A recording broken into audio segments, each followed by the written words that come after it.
The biggest flex is just being able to tell somebody, Google it about something that you did. Yeah, I knew I knew a guy back when I went to college for 1 semester before my girlfriend told me that she was pregnant at the time.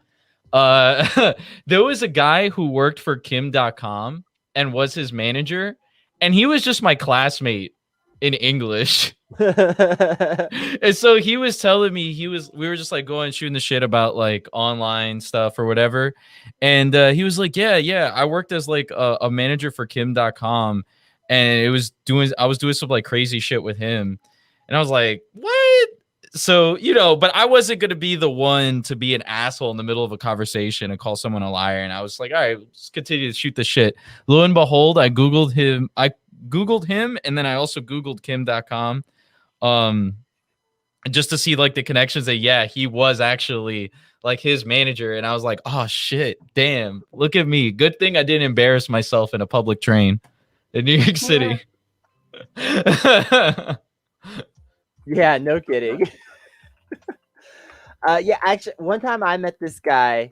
I was in an airport in Houston overnight, waiting to fly to Columbus, and he was like headed to Dragon Con, and he was like a big time guy in like the like tabletop RPGs and stuff, and he made like miniatures and had like a bunch of companies and stuff. And at first I was like, I don't know if I believe this guy, but like even back then, like this was many years ago, but like my phone could just barely Google shit. That was like in the early days of like the phone having a web browser still, And I was like, oh shit, this guy has a fucking, he owns like 6 companies. What the hell? He wasn't lying.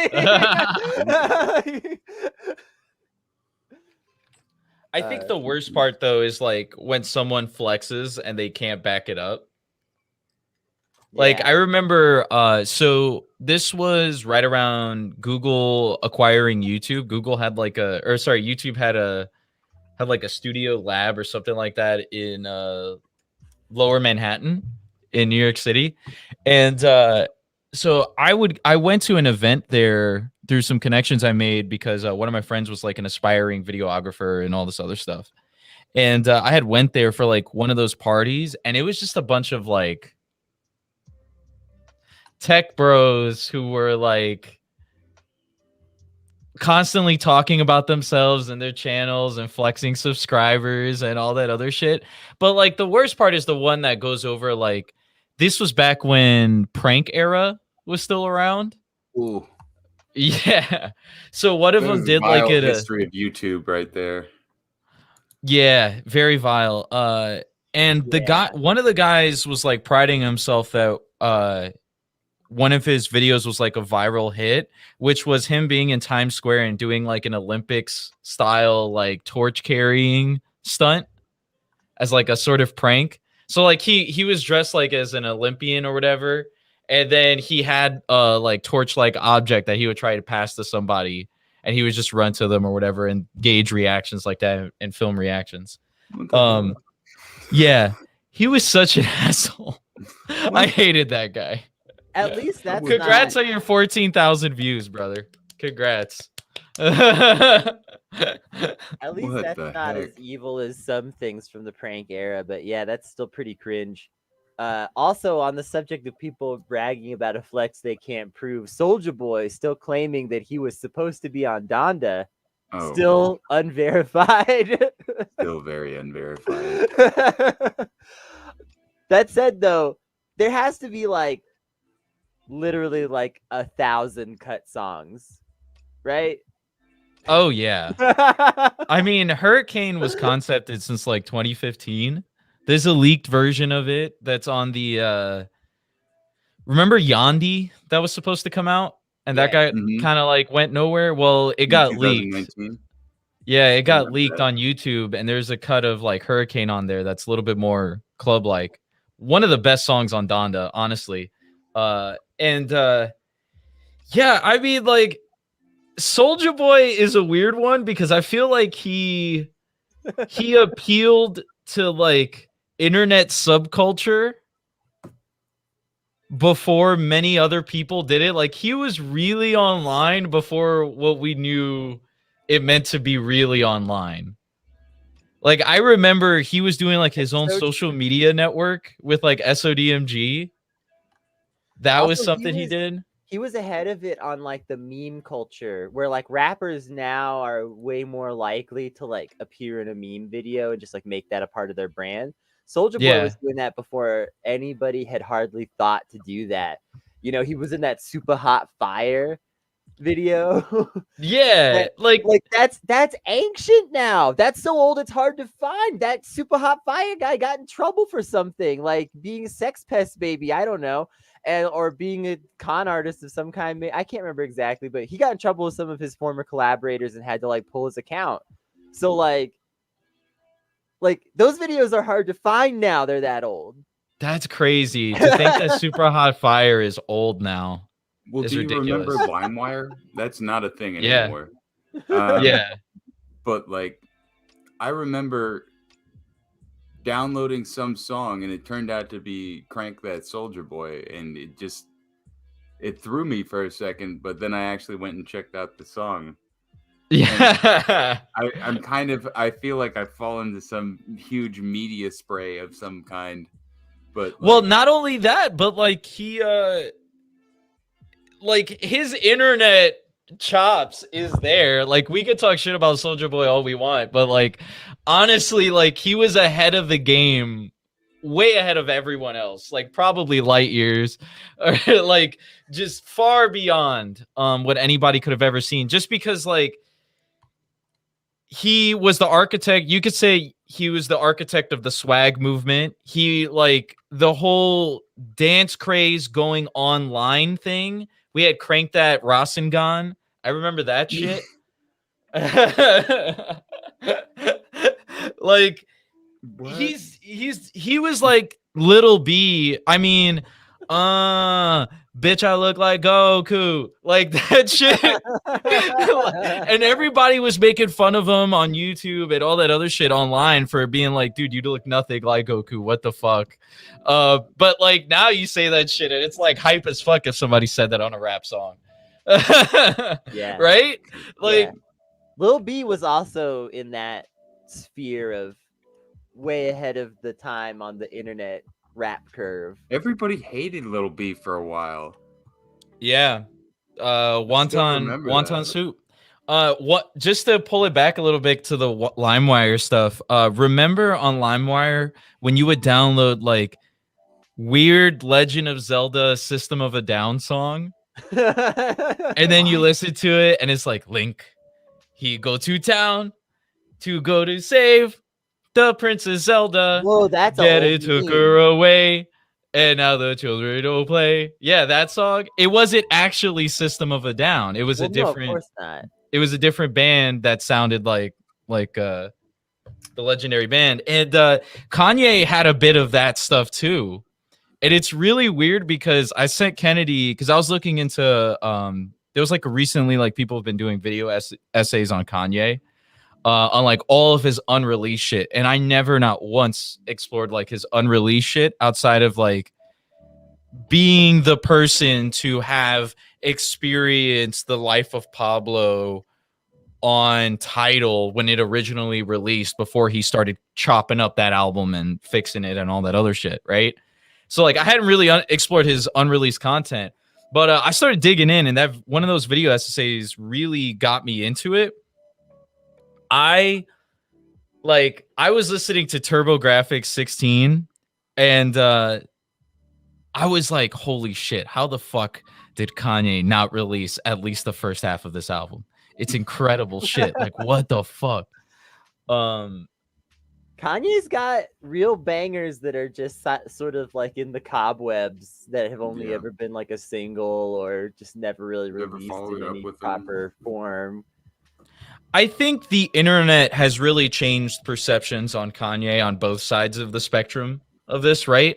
But like, I think musically speaking, when we go to like fan-made music or like fake versions of Kanye or like edits of that, it typically goes of one of two ways, which is the My Beautiful Dark Twisted Fantasy era embracing the more modern era of rap, or embracing like graduation era of Kanye.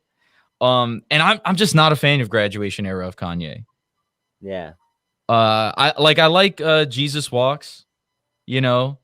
I Everybody like some likes of the Jesus Walks. yeah, No, like I no. love Jesus Walks. I love I still quite like Graduation to a certain extent, but it's not something that I keep on like a constant rotation like other people seem to do. It might just be a nostalgia wave, but I don't know. I'm a fan of modern Kanye. Word. Him being a modern day enigma is very fun, actually. It makes you want to keep on living. I You don't never know like what he's gonna all be of up to. I don't like all of his modern music, but I did think Donda was pretty good. I Yeah? don't think he had a plan though for that album. Like sometimes you can kind of tell he had like a roadmap and he followed it and he made an album. For Donda, it just really seemed like Very slapdash. we don't know what's gonna happen. We don't know I when think- this album's gonna come out. We don't know how long it's gonna be. We don't know who's gonna be on it. For all I we think it know, was the let's right like- call to move the production to a stadium and be in a stadium while recording that album. Because Plus the it does. vibe feels like a Phil Collins album, but like Kanye West and religious. Here's why I think it was the right call is because I think Kanye needed to set himself some kind of deadline to finish Oh, the yeah. album. And I think It once is a he- huge once flex. he was living in the stadium, it's like, homie, you can't do this for a year. Yeah. Yeah. Like- Yeah. You He gotta kind of put a you lot of gotta pressure move on on himself at to do some that, too. point. That makes sense. From living in the stadium. That's kind of weird. You're weirding people out. That's amazing though. Like imagine like being able to like you as a musician are able to record Magician. yourself. Musician is able to record yourself in a stadium and like you yourself are the one that does the vocals, you know? And so you get to see like how you sound in a stadium setting and record it for that setting. It's like grandiose in the best of ways because had this been done like My Beautiful Dark Twisted Fantasy-esque, it probably also would have banged just as hard, but it literally would have either had to have been then or now in the current moment. I don't think this album could have happened at any other moment in Kanye's time because the life of Pablo, I still felt like was still like he's still in a transitionary phase of not knowing where to go artistically, but he's still really skilled at beat making and he's still a really skilled rapper. And he knows exactly what artists to feature on his albums. And so that's why I think Life of Pablo, especially after the remastering and adding Saint Pablo at the very end and all this other stuff, like Yeah. that really pushed that album to what would have been probably a 6 or so, up to an 8, in my opinion, by the end of all of it. But I think the albums after that, when we get to Yay, I maybe like 2 songs. Jesus is King got like maybe like 5 tracks that I like of it. And that's kind of a guilty pleasure because I felt like he was still in his Donald Trump Republican don't tax me phase, you know? And it didn't really feel like it was coming from the heart. It felt like it was coming more from like perception of his reaction to perceptions of him more so than like what's actually going on in his life and what he's actually feeling. And I think Yay and Jesus is King is a sort of like response to all of that. And I think that those albums were definitely weaker. But yeah, no, Donda, you and I both love Praise God. That thing That bangs. song goes so hard. Yeah. I love the way it starts too. Cannot always be nice. That's a banger when you're like having like you're smoking a joint at night, like really late night, like 12 o'clock, and that shit plays and you just start smoking a joint or whatever while you're driving. It's great. I Not fuck that with Kanye is a I fuck creepy with guy, night though. writing music. I fuck with night writing music for sure. Kanye is a goofy guy, though. I'm with the comments on this. His presidential run was like. I'm still upset that I he should didn't vote fight for him. SNL. I'm so upset that I couldn't have my voting records show Kanye. Can you imagine if next SNL time just made Kanye the head writer? Oh man, Boom. The show suddenly is a 10. maybe it could go bad. Could go a very different. Or it Kanye's turns into taste in more TV shows MAGA is bad. stuff.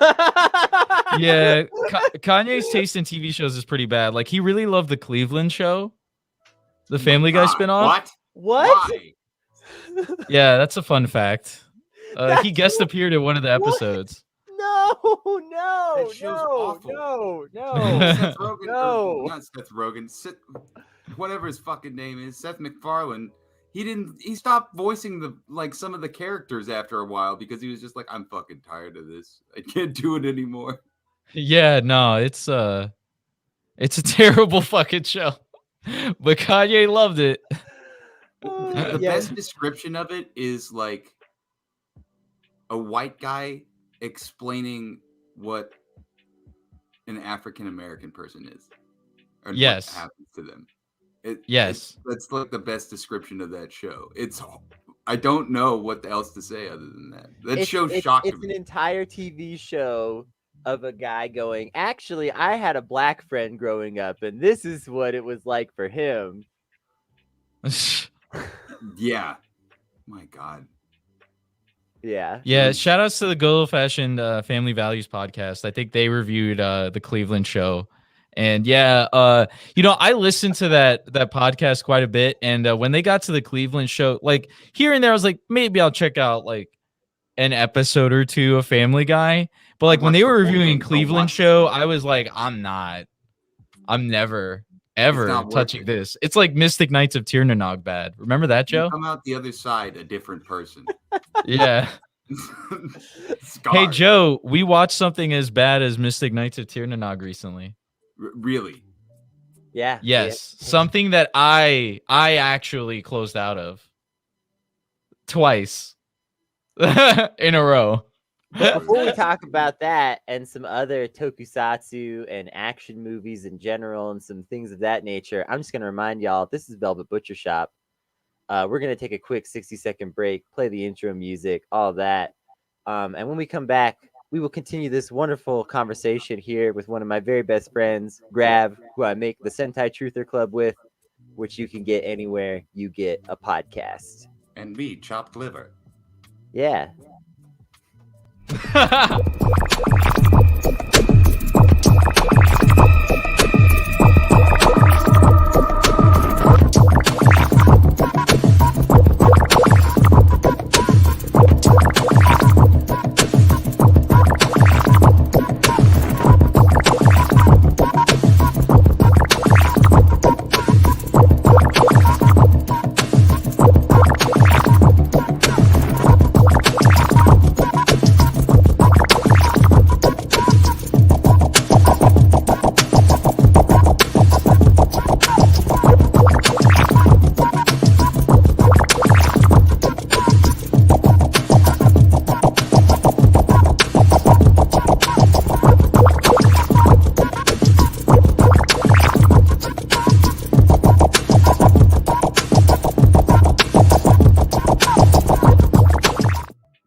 So, yeah, Mystic Knights of Tir-na-Nog, I did think, when we watched it, I thought that would be the worst thing we ever watched in the Sentai Truther Club. And for those of you tuning in who have no idea what this is, the Mystic Knights of Tir-na-Nog was made by the same guy who made Power Rangers. And he made a lot of competitors to his own show. And it's like a Celtic magical fantasy Power Rangers thing. And it's an Irish American tokusatsu that takes place in Ireland. And if you think that anything that I said might be good, wrong. It was so wrong. Wrong. What can we buy out the rights to Mystic Knights of Tir-na-Nog? And do what? Burn it? I bet Hasbro owns it now, so I don't know. We can do like a woke Irish take on it. I totally buy the rights to that. That I think we and might need Tattoo to salt the Teenage. field on this one. Yeah, that and Tattoo Teenage Alien Fighters from Beverly Hills. Now, That was a good Tattoo one. Teenage Alien Fighters, I'm interested in buying the rights for it. That show is amazing. It's basically like, what if the Power Rangers were street smart?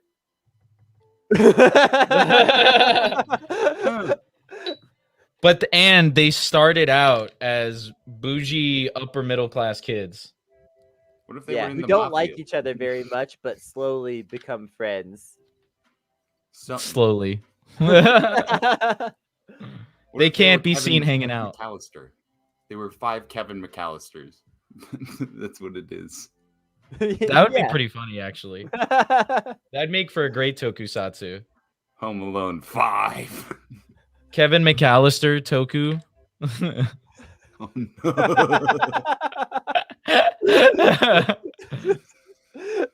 Home Alone, Somebody call but then Macaulay the kid Culkin. We need his face. and the morphs into a mocap. Power Ranger, and it's like Turbo, where he gets big when he's a Power Ranger. Oh no. No.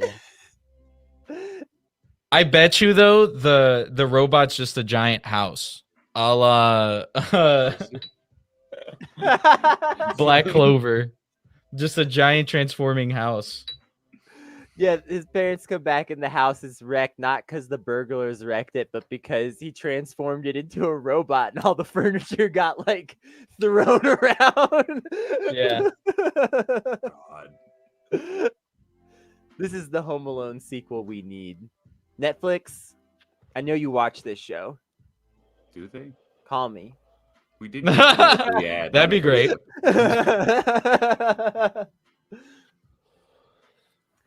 Yeah, we watched these tokusatsus made by this precarious character called Bueno, who's not Spanish. He's made projects such as Stray Bullet, Gun Caliber, and Strega. All three of which we've reviewed on the Sentai Truther Club. We reviewed Stray Bullet and Gun Caliber on the main pod, and then we reviewed Strega on our new relaunched Patreon. It's like the worst shit I've ever seen. It's so fucking bad. I don't even know. So, a question for you. My Letterboxd review of Gun Caliber was, "This is the worst film I've ever seen." And then my review of Strega was, "This is the second worst film I have ever seen." Oh. Yeah, it's like that. Joe, were you trying to get a question? And I had a question really quick, just for clarification. What is a tokusatsu? Because it just labels it as special filming when I put it into Google Translate.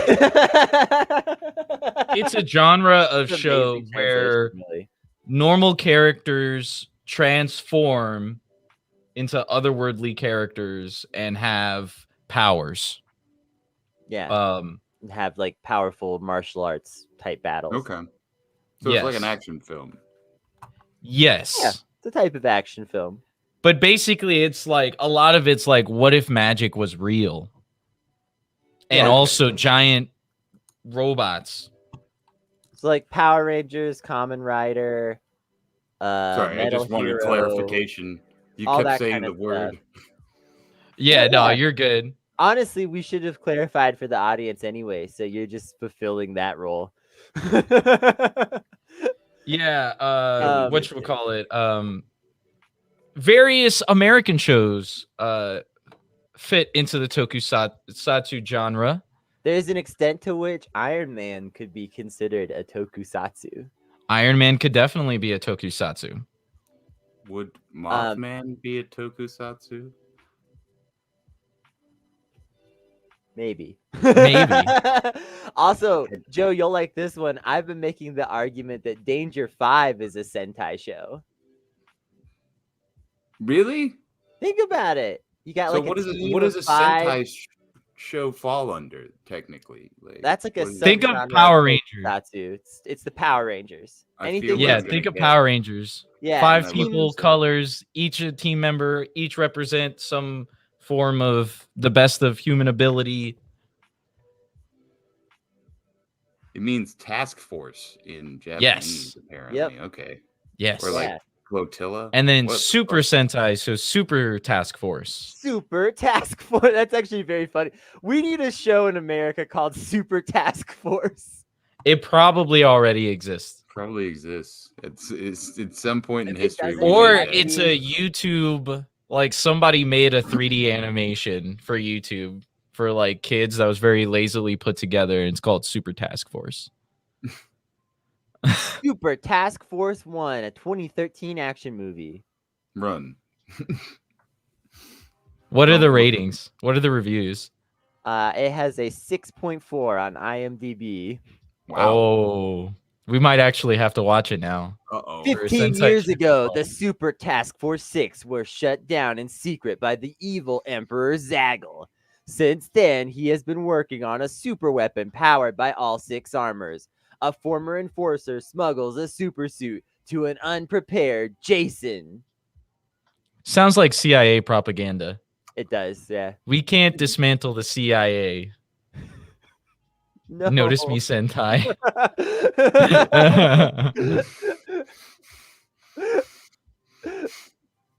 What? Oh, Notice Me Sentai could be a crossover slice of life romance Super Sentai show that's like 50% about this person who just wants to be noticed by the Sentai team really bad. Actually, this is just like Power Rangers season 2 with Bulk and Skull. Yeah. Speaking of Bulk and Skull, we got Samurai coming up next. Yeah, Releasing. Bulk comes back after like 15 years, Joe. Remember Bulk from the original Power Rangers? I was gonna say that name sounds really familiar. and Yeah. I It might feel have like I've actually heard been it a 15 lot. years. Was it 1996 when the last time Bulk was on Power Rangers?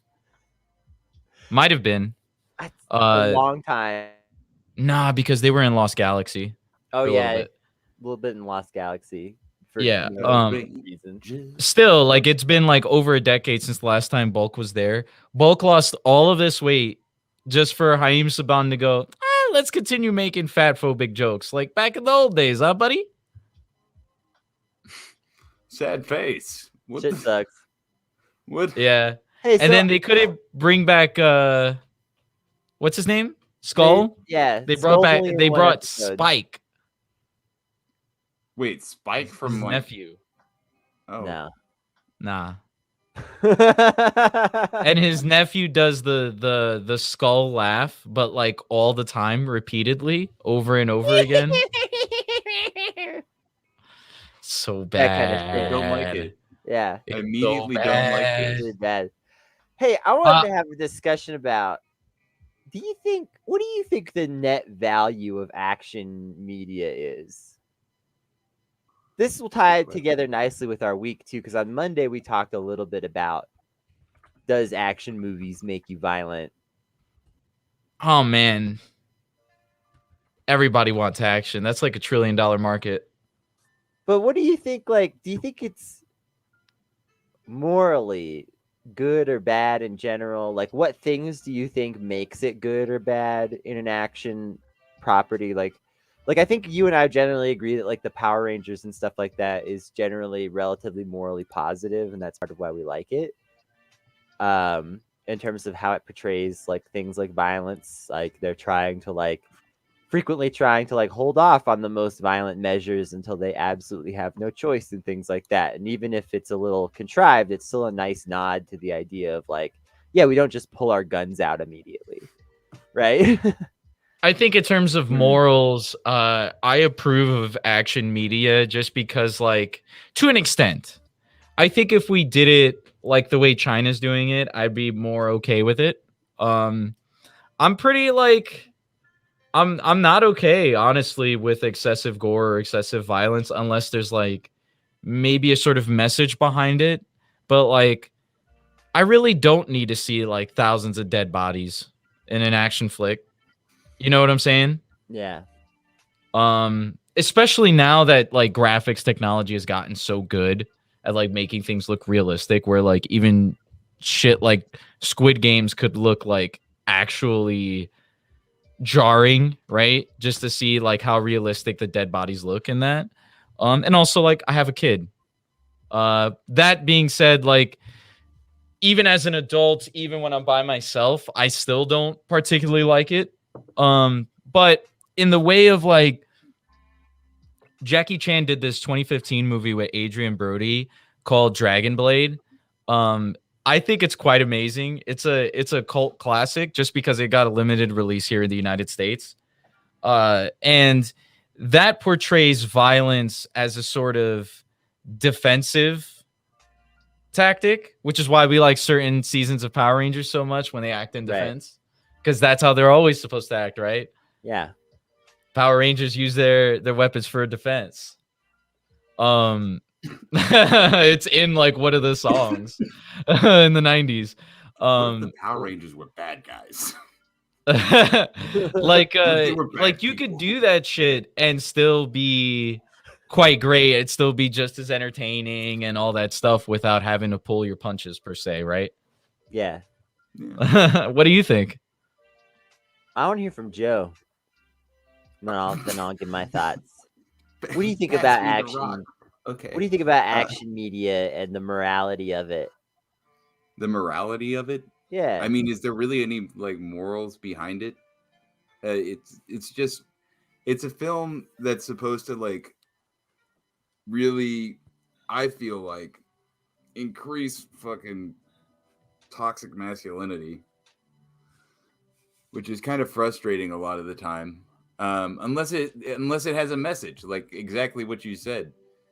If it doesn't have a message, like what's the fucking point of this movie? Oh, I'm watching a bunch of guys get ripped apart by like a 50 cal from like Rambo or some shit. And like, I don't want to see that every day.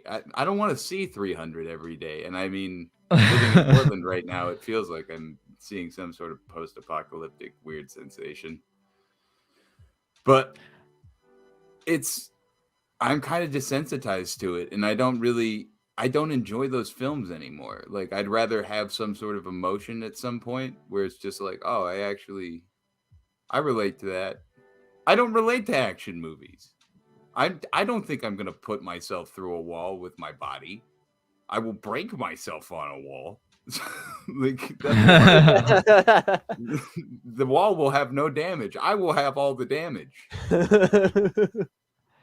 Yeah, just to add on to what Joe said, like my father, growing up with my dad was all about action movies. He thought action movies were the best movies of all time.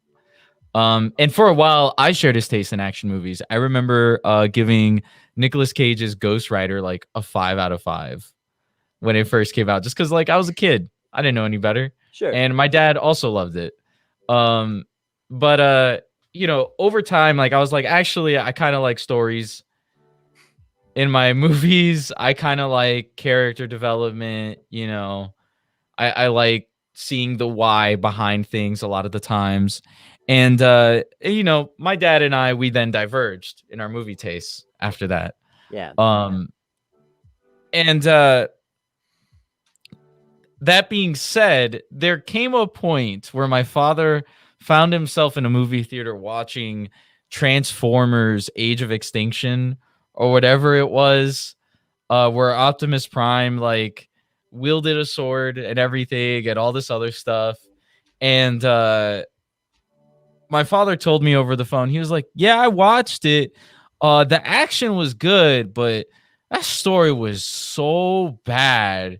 It was terrible. And like all this other stuff. And I was like, there we go.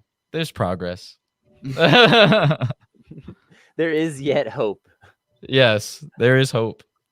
I mean, that's the thing though. Like this industry, it's so saturated with the same goddamn people too.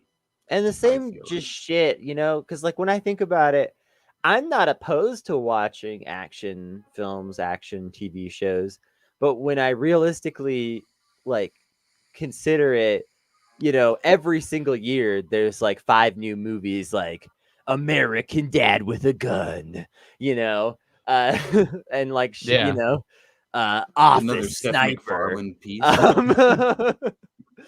Ted whatever. 3, Like, Back for Blood. yeah, and like I never watched those. I watch a lot of shit. I never watch those movies. I think what's ruined a lot of like my childhood memories of like certain movies and stuff like that, and why I don't go back to a lot of things, or why I realized I don't really connect with certain things anymore, is that how much of your media content is just white man power fantasy. You know, and I don't even make it as like, I don't even say that in like the wokest of woke ways.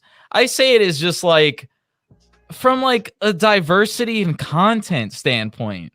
Like, do I want to eat a peanut butter sandwich for dinner every day of my life? Like, Not I really. love peanut butter. I love peanut butter sandwiches, especially with milk. I'm not a Is it fan just of peanut jelly. butter and bread? It's just peanut butter. It might even be peanut butter crunchy. But like, I love me some peanut butter sandwiches, point blank. But how much can I go on with that? You know what I'm saying? Yeah, no, and I mean, even on just a really surface level of just like what's going on with media in like the early 2000s and late 90s, the action movies were like a little bit more, at least surface level, diverse. Like, y'all remember when like Romeo Must Die was like the big hit, you know? like when movies like that were like out there as like the big thing, it was like you had, you know, uh movies like starring like DMX as like the action hero. I love that shit. Some of those Cradle to movies the were, Grave. yes, some of those movies fucking were Oh pretty my good. god. But like you What compare Yo, that that to song now, went way too hard. it Like, went I could not play that in the car at full blast. way too hard. Obi Trice. Look like I'm committing a crime right now. Yeah, Turn basically. this off. Basically. but really, even just on that very surface level of like who's being represented and what kinds of cultures within American culture are being portrayed as positive within our action media, you look from the early 2000s to now, and like we've backslid from like it's kind of okay to have heroes that aren't white to like actually no, it's white men with guns again. Yep. Yeah. We're experiencing that with Samurai right now. Really? I thought they Yeah. had back then. It's just like in 2011, they were like, let's remaster all the old stuff because we're in HD now, dude. And it's like, you have Colorization. white guy that's the head of a samurai squad. Yeah, Does that make sense? that makes sense. I did see something recently that subverted some of this in a good way, which was I watched the recent Western The Harder They Fall. Okay. No. Pretty much all black cast. Is it better than 310 to Yuma? Yeah. Oh yeah. Okay, if it's 310 better, to that's my Yuma's bar. If it's better than 310 to Yuma, I'll actually watch it. Because No, like yeah, it's definitely better that, than like that. 310 to Yuma is like the first Western for me that I'm like, I can sit down and watch this. Yeah. I couldn't follow that film, and it was on a train track. I don't know, something about him. That's a Christian Bale film, right? 310 to Yuma. I don't Because I even think it know. was Christian Bale that kept me going because it was just very mesmerizing. The picture for the thing is so washed out, I can't tell who it actually is. Yeah.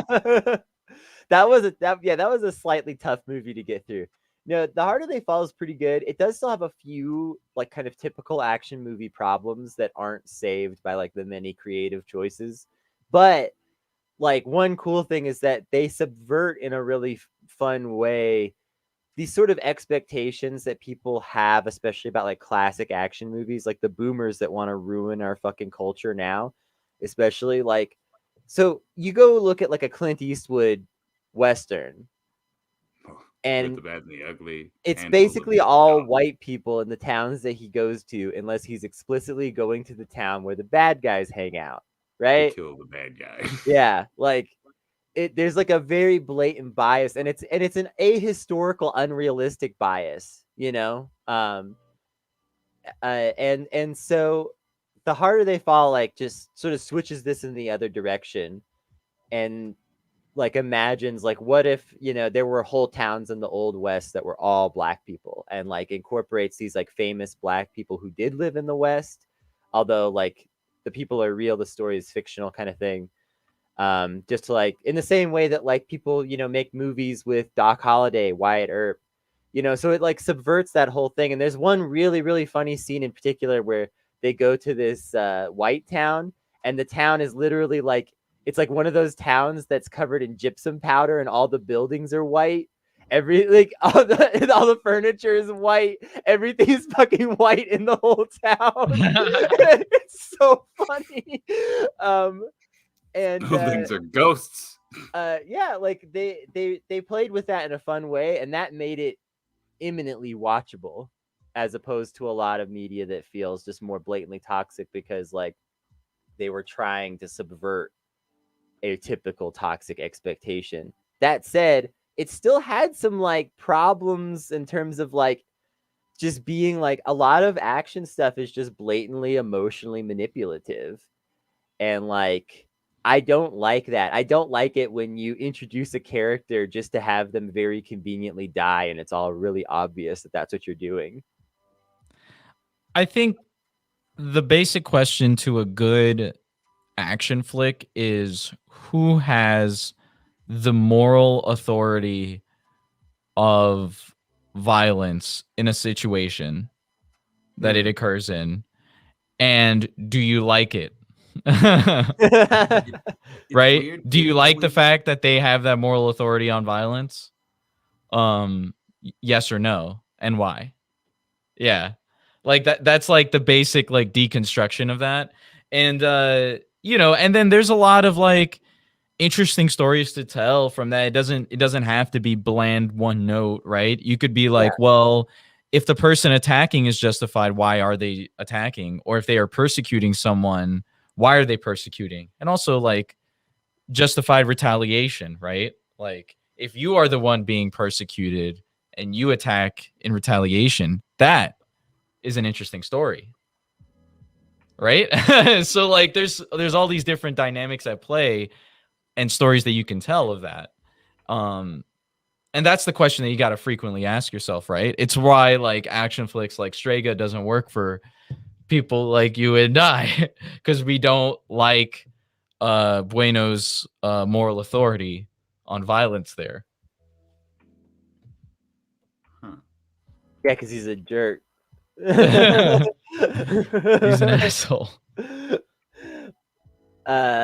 Yeah, I think that's a hard sell for me. And unfortunately, there are quite a few action movies that are like that, where the heroes are sort of blatantly unlikable, but you're supposed to sort of trust their authority on violence. And it's like, no, actually, I don't trust you. I have this problem with some Marvel movies. Yeah, like what? Like especially some of the like fucking the later X-Men movies, like they go out so far out of their way to like try to make all the heroes really edgy and like shit that it's just like, okay, so who am I actually supposed to trust here, because all these people are freaking edgelords. Yeah, who do I root for? Don't. Yeah, X-Men ended for me with Days of Future Past. I really love that movie, and that's where I end it. Yeah, no, right there. Yeah, I do like the fact that like some of the aspects of like the way Marvel tried to have a white man write the MLK versus Malcolm X dichotomy is very funny, I guess. And with that sort of takes with like the mutants being persecuted by humans, etc. Like, who do you agree with? The evolution, etc. That type of stuff I think is really cool. But the movies, I don't know, man. It's filled with a lot of post 9/11 edge that unfortunately takes away from it. I think when they careen back on course, it goes really good. Everybody really likes X-Men 2. I haven't watched it in a while. I might have to get back to watching again. I remember loving it, and I also remember really watching the first X-Men movie and loving that a lot too. So I'm really eager to watch that stuff, but I remember everything else kind of sucks. Here's a great example. Deadpool. Is the MCU-ification of the X-Men movies. Why would I trust, especially the way he's portrayed in the movies? I've also read Deadpool comics, and I'm not trying to shit on every possible iteration of the character, but why would I trust movie Deadpool? That man is nothing but suspicious. I don't know why you trust. What if Ryan Joss Whedon was a Marvel superhero? Yeah, I don't trust Joss Whedon. I don't trust Deadpool. Yeah, it's that simple. First Class is the best one, apparently. you got a dissenting X-Men take. I think there's a take that I think there's a world where you could argue to me that Days of Future Past is better than First Class, but I did like First Class a lot, for sure. Yeah, I don't know. I kind of stopped watching superhero movies altogether. Like the most superhero movies I watch is like Toku. Power Rangers. Yeah, that's the most superhero I get now. I quit out of the MCU at what was Endgame? Yeah, I was like, last hurrah for MCU films. Yeah. That's it. Bye now. There's nothing else after this. Everything else is a fanfic. So wait, is what would a Jossify bot do? Sexualize every joke. Yeah. And make it haha boobs. But it's a girl saying or it. Dick. Ha ha Yes. ha ha ha ha ha ha.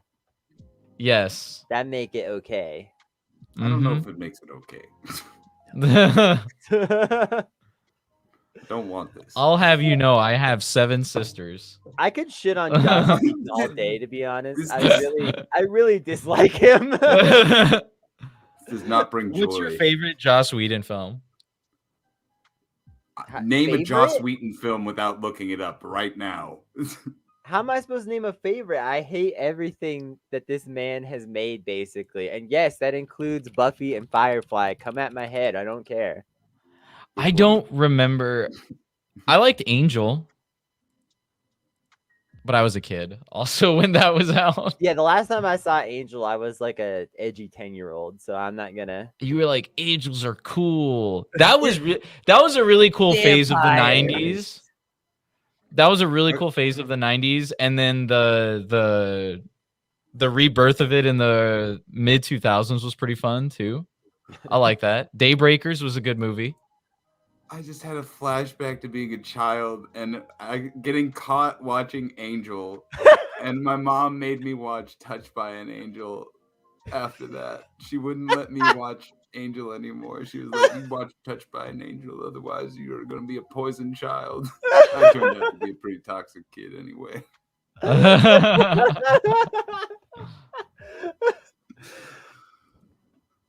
Angel kicked a vampire out of a window and he caught fire on the way down. That's just sick. Angel walked so Lucifer could fly. I can't stand Lucifer. I hate Lucifer.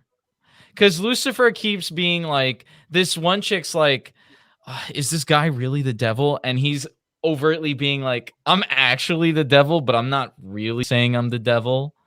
And then when she like, it's just like too much weird shit happens to her for her to not believe it completely. Honestly, it's worse than like Arrow and Flash to me when it comes to that aspect. Yeah. It's not worse than like the worst seasons of Flash and Arrow. Don't get me wrong. It's just that whole like aspect of the show of like, I'm trying to hide my secret, but I do weird shit that obviously tells this person that I am the devil. Sorry. I get a little too mad. Okay, that makes sense. It's like, honestly, I remember watching like an episode of Lucifer and being like, How the fuck doesn't anybody realize this? Like, this guy's a fucking asshole. I like 2/3 of Titan AE, and he was the writer for it. That movie was bogged by CGI. Yeah, that was one of those movies where they really tried, but then it instantly aged like fucking milk spilled on the floor. Yeah, the CGI in that movie is so bad. If it was just 2D, it would have been fine. I don't know why they went CGI on that one. Atlantis: The Lost Empire was another movie that I did not like. Really? But he wrote the story for it. Oh, I Yeah. did not know that. Didn't watch Serenity. Always wanted to watch it. I didn't think The Avengers was that good when it came out, and I got roasted online for that. Serenity What sucks. about the Firefly Avengers sucks. series? Should I really not watch those? As a person who's has never really been into spaceship stuff. Honestly, the Netflix Cowboy Bebop is better than Firefly. Come at me. I do not give a fuck about your goddamn feelings anymore, Joss Whedon fans. Firefly is trash. It's misogynistic. It relies on terrible storytelling tropes. And he thought that he was just gonna get a fucking million seasons again, like he did with Buffy. So he just set up a bunch of very open-ended mysteries and then closed exactly 0 of them in the one season he got, like a fucking idiot. My controversial take is that I actually like Thor: The Dark World, but I haven't seen it since like 2017. And I remember being like, this movie's pretty all right. I don't get why people hate it so damn much. He was the rewrite. He did a rewrite for it. He also was the director for Captain America: The Winter Soldier, which I still find is a pretty good movie, all told, for an MCU flick. And he did a rewrite of 2000's X-Men. I'll give him. He did Speed. I probably did a lot of Speed. He did a rewrite for Speed. That's crazy. Sorry. Damn. Drug Yeah. comment. I still am not a fan of the fucking weird sex jokes that pops up in his movies that we're all supposed to laugh at. I guess That everybody in the movie theater just goes ha ha ha to, and I'm like, you fucking degenerates, you damn animals. It's a What the shout out to fuck? Disney. I bet that's what it is. I guess Joss Whedon's best movie was Toy Story. You know what it feels like? A lot of Joss Whedon's like sex humor feels like Japanese anime sex humor. And it just does not work. Where I didn't mean to touch your boobs. What? Like, come on. I Come accidentally on. fell into your boobs when the flight got a little shaky. Ooh, ooh. Yeah, coincidentally, Dragon Blade with Jackie Chan also has that. Oh, great. But don't worry about that. That's the first 10 minutes. You can just skip right out of that. Just keep it moving. It had to get a Western release somehow. Couldn't be all about the fact that Western Empire is just full of hypocrisy. I'm gonna have to go with Joss Whedon's best work is the original Toy Story. That's a very cultured take. I mean, but also it's a kids movie, and so he couldn't do the sex jokes. Yes. He He could have had did to write innuendos. something else. It was 1995. Yeah.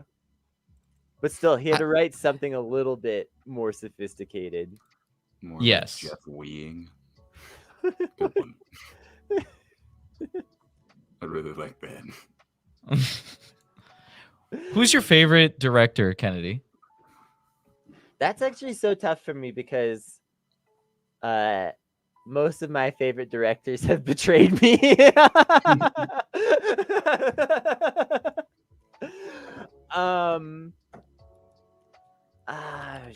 Dang.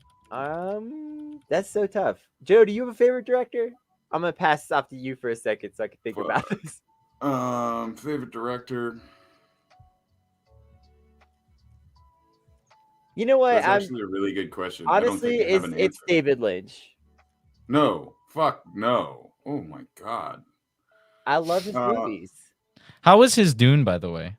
Oh, do you it's Oh, I so thought you were good. saying mine was David I haven't Lynch. watched it. So No, this mine. is my Dune experience so far. I like people have bugged me. I think our guest that we have on for Sensei Truther Club next has like bugged me nonstop about Dune.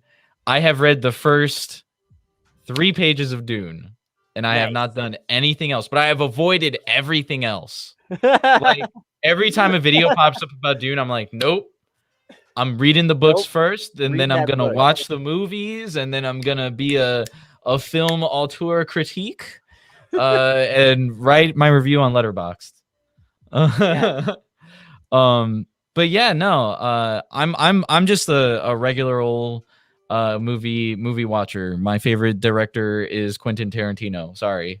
I mean, Quentin Tarantino's not bad, honestly. I don't like some of his movies, and I hate a few of them, but a lot of them are good. So I can respect that. But I think mine's probably like, oh god, I'm trying to pick between Kubrick and Orson Welles. Joe's a Probably classic. Orson Welles. Classics head. Oh yeah.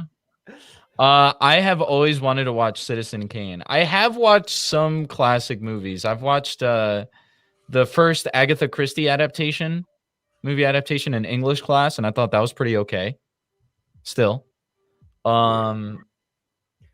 The one where you all get invited to a dinner and it's Yeah. like, why am I here? Oh, someone's dead.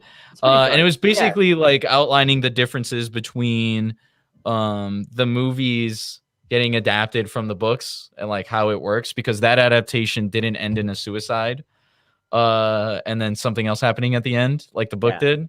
Yeah. And like, hey, you know what? For a film, it was still pretty okay, even with the botched ending at the end. Yeah. Isn't that the same setting as the House on Haunted Hill? Yes. Yeah. It's And like the same Agatha setting Christie as invented Clue. a genre. Yeah. Yeah. Yeah. Mysterious dinner invitation is a genre. Yeah. That's Agatha Christie popularized it. It's pretty awesome. Agatha Christie is pretty based, actually. Yes. No, it's not. You leave. Who did A Clockwork Orange? That's A Kubrick. very bad person. Kubrick directed Train Spotting. Who did that? But yeah, David Lynch's Dune is like, those Bible movies that are just a bunch of Bible stories and they only make sense if you're already like a fucking evangelical Bible head.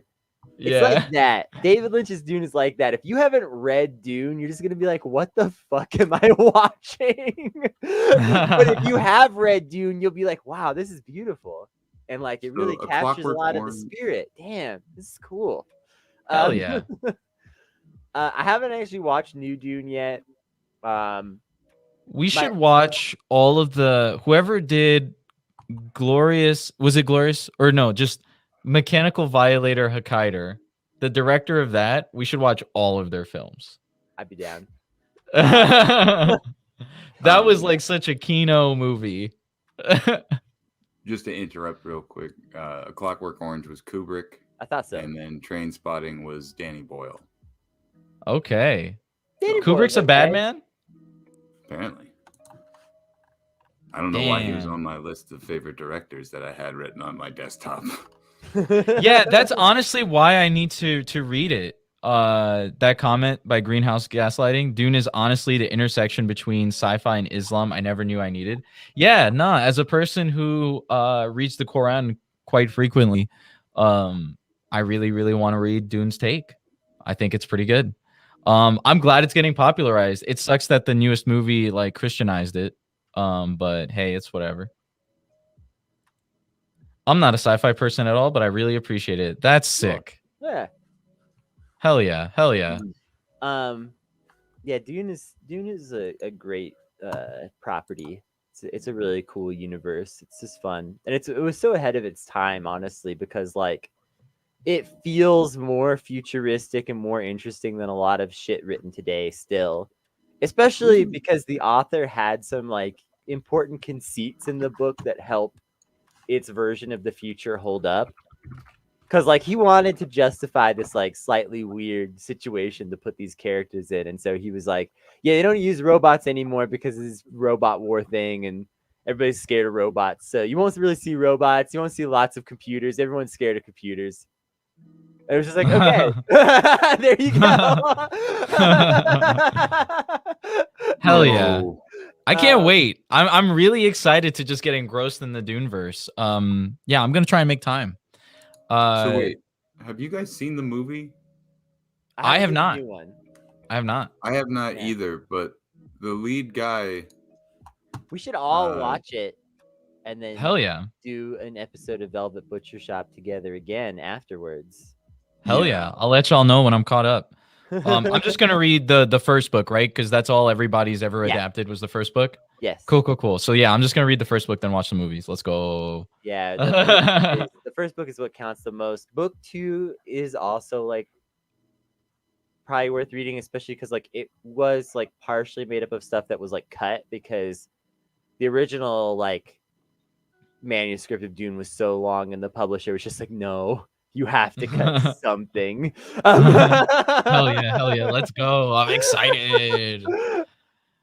When does Dune get into the public domain? That's what I want to know. We'll be in our 70s making this film.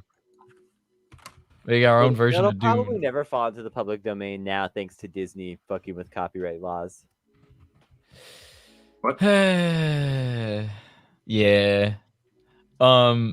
Yo, tell Bob I would love to have him for the Dune episode. I will say this. Speaking of like sci-fi and religion, I've been playing Shin Megami Tensei Strange Journey Redux on the 3DS. And it has a lot of like interesting religious elements into it, obviously, because that's what the main game series is about. Yeah. And I don't know. It was made in a time like there's times where like they should have called this fucking game Shin Megami Tensei 4. It'd been like the next mainline entry instead of like making this like a side story or something like that. But it takes place in a world where climate change has devastated Earth. And if you've ever seen the movie Annihilation, there's like this weird enigma that pops up that nobody can explain. No governments can explain like what's going on, and it's being kept secret from the public, and you're getting like the world's best knowledgeable scientists in the world together into like a squad to go investigate the enigma, and they go through it, and it's like a big cloudy fog area, and they're like going through with as many supplies as they can, and they don't know what's in there at all. Strange Journey, Annihilation does that. Strange Journey also does it, except in this case it's the North Pole. So climate change is just wrecking the Earth, and like the North Pole is just kind of like having like this black hole-esque thing going on, and scientists are being sent in to investigate, and weird shit is happening, and religious stuff is going on, and there's demons, and the demons are learning from the human society on how torture and all the bad things work, etc. Great cast, by the way. Portman, Jennifer Jason Leigh, Tessa Thompson, and yeah, the director wrote and directed it. Okay, yeah, Annihilation. I think Annihilation's fantastic. And then Strange Journey is like just a great story in and of itself. But it's definitely got me thinking of like how governments would respond to climate change, what's going on with COP26 right now. Yeah. And just how like we really can't like as a market go into like figuring out these problems. You know? Like we really need to just be like, this is for like the greater of humanity. And we need to do it at all costs, because if not, everything's going to get snuffed anyways. And then there's in the game, there's that question of like, all right, so you go into the enigma, you are suddenly lost in this maze-like environment. Do you just want to get the fuck out, or do you still continue on your mission? Yeah. And are you gonna like the further deep in you go, because you realize you can't really go back, you can only go deeper in. Is your main objective still figuring out this enigma and putting a stop to it, or is it trying to get the fuck out so you can like have more higher percentage chance to just live, right? Even though the world is ending already outside, right? And it's like, do you want to save it? Do you want to give humanity that sort of hope?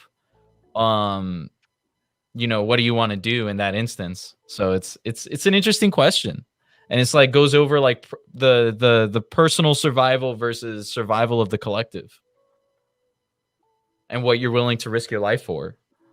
Yeah, it's kind of interesting.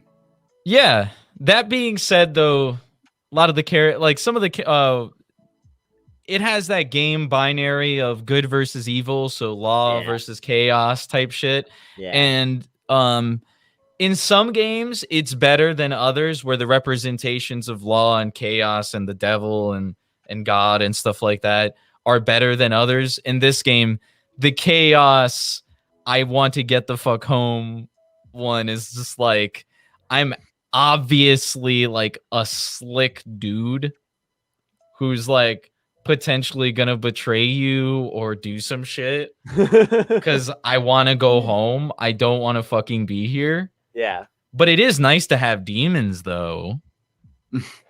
You know, like he's so obvious with it. He's so obvious with it that when the angels go like, hey, as long as you're like, as long as you think demons are the enemy, we're cool. And you're like, oh, well, demons are just outright attacking me all the time. Yeah, of course. And they're torturing humans. Yeah, of course I'm going to side with you guys. What the fuck? Like, it makes it like such an obvious choice dynamic. Like that, unless you're like an edgelord who liked Gaara and Naruto, like you're going to side law, or you're going to be like neutral or neutral law, you know? So it's unfortunate, but I do like the other aspects of it. That's cool. Yeah, edgelords, you know, that's just the reoccurring theme today. Edgelords ruin media. Yeah. Went from Bueno to Joss Whedon to this. Jimenez is his name. Which Jimenez? What the fuck, man? As a Hispanic, what the fuck?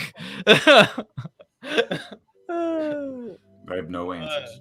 This has been a good episode. Good Friday. Let's get out of here so we can appreciate our weekend and all of that. But before we do, Grav, you want to plug stuff real fast? Plug things.